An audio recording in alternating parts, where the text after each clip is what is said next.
Salam. Sampai sekarang,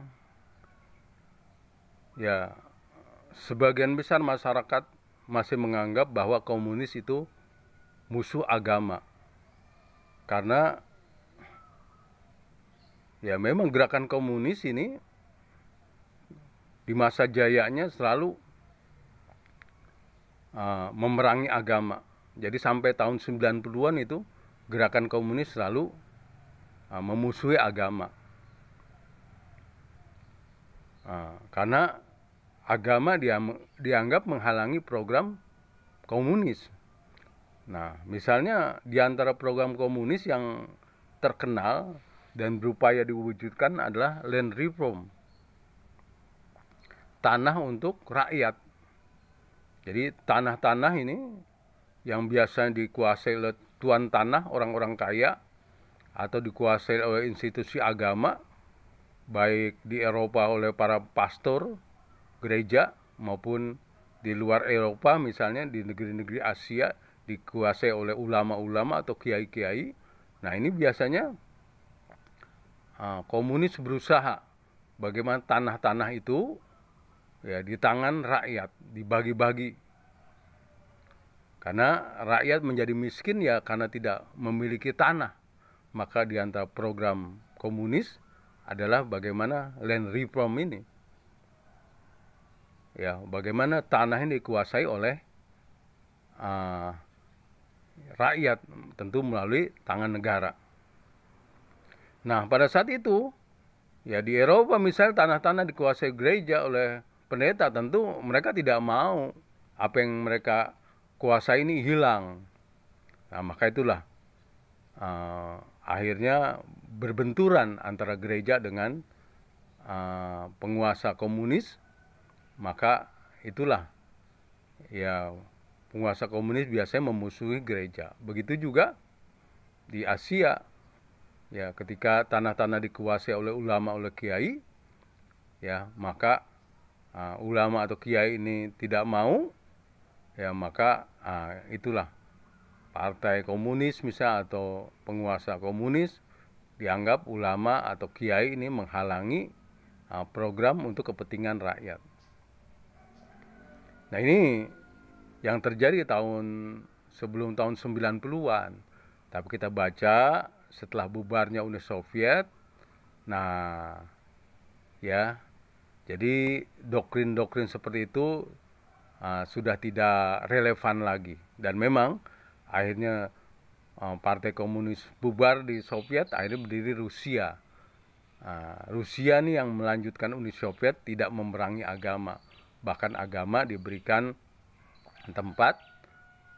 Ya, Putin ini sebagai penguasa Rusia saat ini bahkan membangun masjid terbesar di Eropa yang muat sampai 150.000 orang.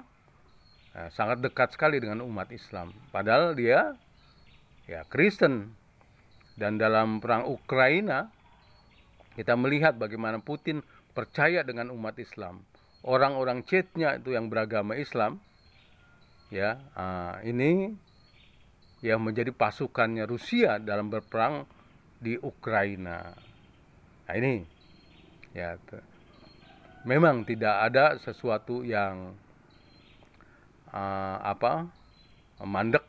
Selalu itu sesuatu itu berubah, ya, pemikiran, ya, ideologi, selalu terjadi perubahan-perubahan. Komunis yang tadinya memerangi agama tahun 90-an tidak memerangi agama lagi. Dan bukan cuma di Uni Soviet saja, tapi juga di Cina juga sama seperti itu, tidak memerangi agama.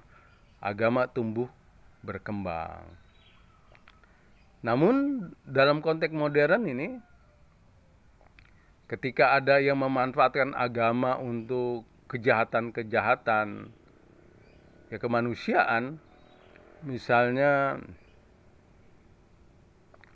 ya, Amerika memanfaatkan kelompok Islam ISIS misalnya, sehingga menimbulkan gelombang, ya, protes karena menyangkut kemanusiaan. Ketika ISIS melakukan eksekusi terhadap orang-orang sipil,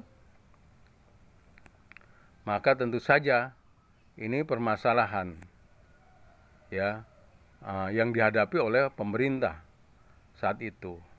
Misalnya kalau di Uni Soviet sendiri yang akhirnya menjadi Rusia, ya ketika penguasa pada saat itu melihat ada kelompok Islam ya yang diciptakan oleh American Gang, ya chatnya pun sebelumnya gitu, ya kena virus Wahabi.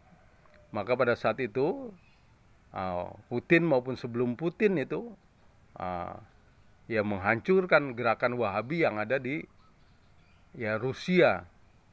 Ya ketika gerakan Wahabi ini ya orang-orang chatnya ini melakukan pembantaian kepada orang-orang di luar Islam, termasuk ya kepada umat Islam sendiri, karena memang itu watak daripada Wahabi. Nah begitu juga di China, kita tahu ya ada namanya suku Uighur di Cina itu. Ini juga udah kemasukan Wahabisme. Ya, sehingga mereka menjadi anasir yang merusak persatuan di Cina. Ya, mereka udah terkena ya virus Wahabi dan Hizbut Tahrir, akhirnya mereka mau melakukan pemberontakan terhadap pemerintahan yang sah di sana. Maka pemerintah Cina melakukan isolasi ya kepada penduduk Uighur, ya yang anti Cina menuduh sebagai kamp konsentrasi, tapi pemerintah Cina sendiri menganggap itu sebuah upaya bagaimana memperbaiki ya artinya ideologi, memperbaiki kecintaan, bagaimana kecintaan kepada negara. Jadi memang ya hasilnya diisolasi, ya mereka dididik secara ideologi maupun keterampilan. Karena suku Uighur diharapkan bisa berkompetisi di Cina, maka mereka pun dilatih keterampilan-keterampilan sehingga diharapkan bisa memasuki dunia kerja, berkompetisi dengan suku-suku bangsa yang lain. Dan memang hasilnya ada. Ya, Cina menjadi maju. Ya, dan kita membaca bagaimana dalam waktu 30 tahun ya Cina itu 800 juta rakyatnya menjadi makmur karena upaya ekonomi yang dilakukan di sana. Nah, ini sebuah prestasi yang seharusnya menjadi pelajaran buat siapa saja bagaimana Cina ya bisa menguber Amerika maupun Eropa. Termasuk diantaranya yang harus dapat pelajaran dari Cina adalah tentang penegakan hukum. Di sana itu ya kalau orang sampai nilainya 1 miliar itu, 1 miliar rupiah korupsi itu tadi itu dieksekusi dan ditonton oleh umum. Hukuman mati, hukuman tembak kepala itu. Ribuan ya kader-kader Partai Komunis, karena penguasa di sana adalah Partai Komunis, ya ribuan itu ya pegawai-pegawai yang mati, dihukum mati karena korupsi.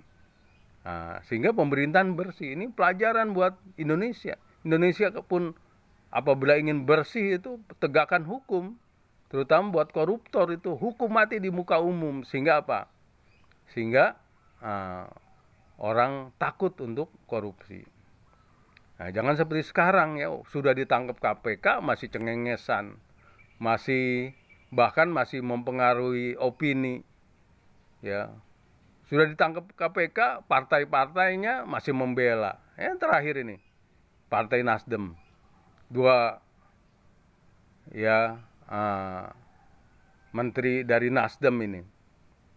Nampaknya partai tidak buru-buru memecat, malah ada narasi-narasi membela gitu. Ya, bagaimana orang mau takut korupsi? Ya makanya korupsi di Indonesia subur ya karena pemerintah ini ya artinya tadi tidak sama antara harapan dengan kenyataan. Harapannya mau hilang korupsi tapi tidak ada penegakan yang tegas di pemerintahan. Salam.